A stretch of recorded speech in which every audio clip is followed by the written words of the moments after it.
Hey everybody, welcome back to the Curmudge Inn.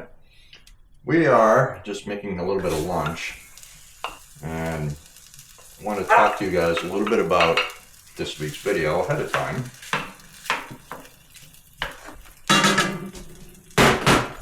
And it's for a reason, because it's about cooking. As you guys know, in the wintertime, we use our Obadiah 2000 cook stove. It's an amazing stove to cook on. It's an amazing stove to keep the house warm. However, in the summertime, it does create a problem. The heat gets so high in the house that the temperatures in here can reach close to 90 degrees, if not higher. And I'm not a big fan of high temperatures. I like to have my temperatures around 70 degrees at a max, maybe 75 if we have a cool breeze going. So when I'm trying to make food or bake in the summertime, we've been having a way to do it, and that's with a little 2-burner stove. This is what we had been using in the summertime. And if you guys have seen any of my cooking videos, I have rather large copper and stainless steel pots. So I could fit one on there, or maybe two if they're the smaller ones. But usually I've got a skillet going, and that skillet comes from back here to right about here. So it makes it a little hard to get a pot on this little burner in the front. We also have a 3-burner stove out on the front deck that you guys have seen me use a number of times. You've seen it used in the fiddlehead video, as well as the smoking salmon videos. That works great on calm days.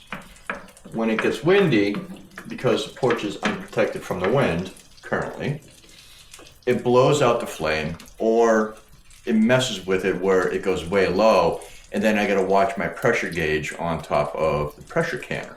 So it's not fully efficient to run it that way, because I'm constantly having to go out and adjust the stove. So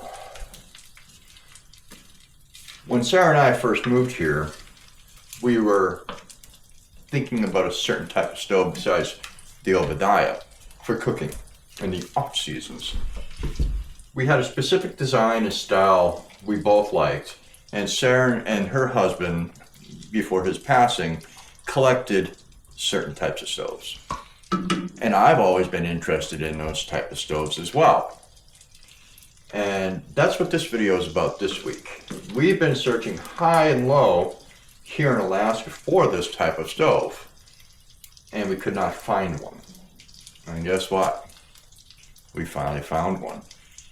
And it's here on the property and ready to go. Well, almost. So sit back, relax, and enjoy the video. We're gonna eat some lunch. And today we're having a little bit of kielbasa and a little bit of beans and rice. Enjoy the video, and we'll see you guys here shortly. I have to give a huge shout out to our friend Ward down in the Kenai Peninsula. Ward picked this up from the prior owners and brought it up to Anchorage for us. Ward, you're amazing, brother. Thank you very much.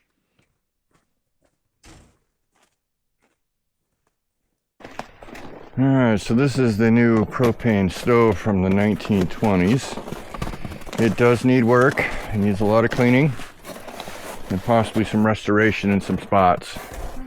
We gotta find out if this is just grease or if it's rust. I have a feeling it's a little bit of the two. I think it's both. The handle's gonna have to be redone. I'm gonna have to find out about re-enameling things.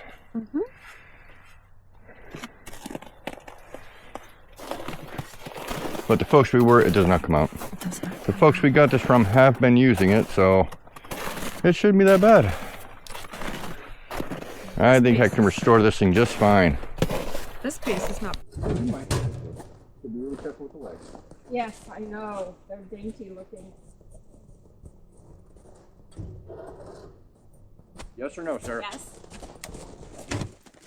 At first, we tried to use a telegraph pole to pull the stove up into the air using the worn winch. However, I could not get a rope up over it to secure it to, so we decided to move it over to a tree that had lower branches.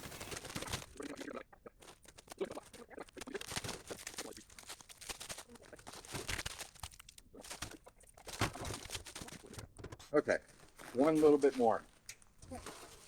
More. Good. Okay, you hold that up, I'll back the side by side up. Okay. This stove only weighs about 150 pounds. However, its shape is what makes it difficult to get into the back of the side-by-side. It was just out of the reach of where Sarah can comfortably lift that kind of weight up. Hence, the reason why we brought down the worn winch. I knew it was going to be needed, and I knew it would make it a heck of a lot easier to get it into the back of the side-by-side. Well, that was a little on the exciting side, guys. But we did get it into the side-by-side.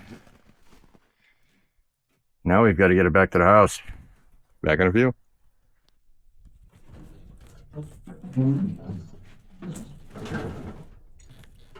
Guide me, sir, because I can't see where I'm at. We're on the porch. All right. Let's go slow, okay? Because I got to get off the machine here. Okay. All right, it's off. It's off the truck. Yeah. All right, let's get this baby into the kitchen. Into the And then you can kitchen. clean it up. I don't know what the baby is. I don't know what the baby is. She's all fine. It's a lot easier to walk on a level floor.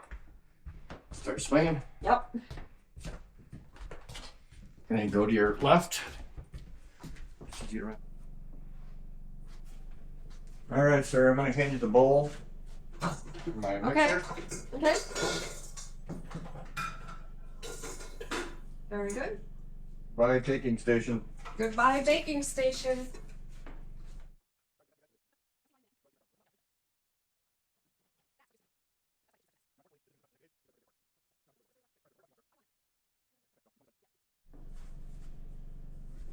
Ready? Mm-hmm.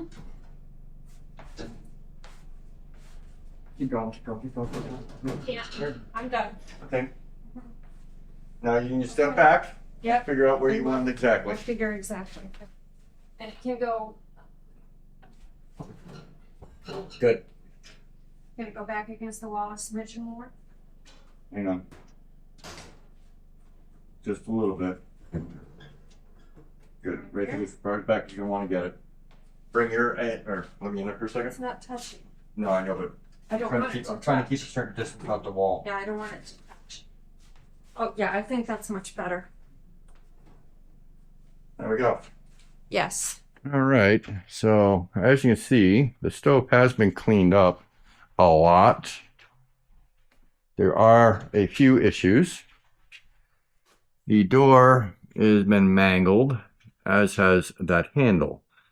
However, the door I can find replacements for. Handles, I don't know yet.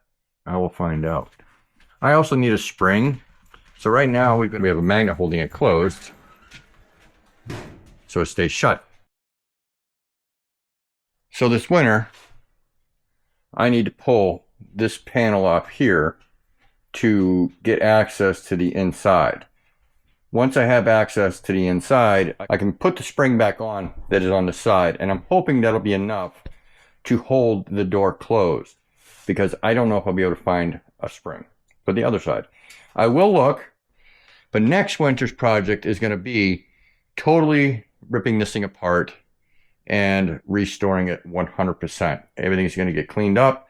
All the black over here that's on the metal here will get refinished. I'll take the grates off, I'll sandblast them down and get them back to the way they should be.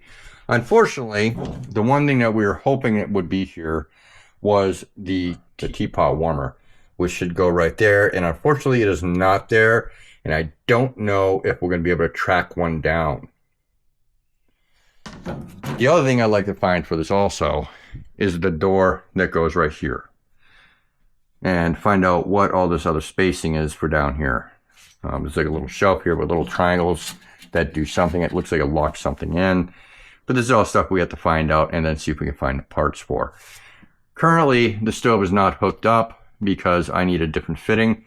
So when I go to town in a week or so to get my dental work done, I will be finding the proper fittings to install the gas line. And then we'll do a test on it.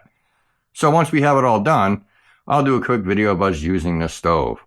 And we did find out that this stove is from around 1923 to 1927. And again, I love that little chicken on there chasing after the fly. This is a quick meal made out of St. Louis, Missouri. I'd like to thank Scott Balcom for taking this photo of Sarah and I while we were doing our live stream.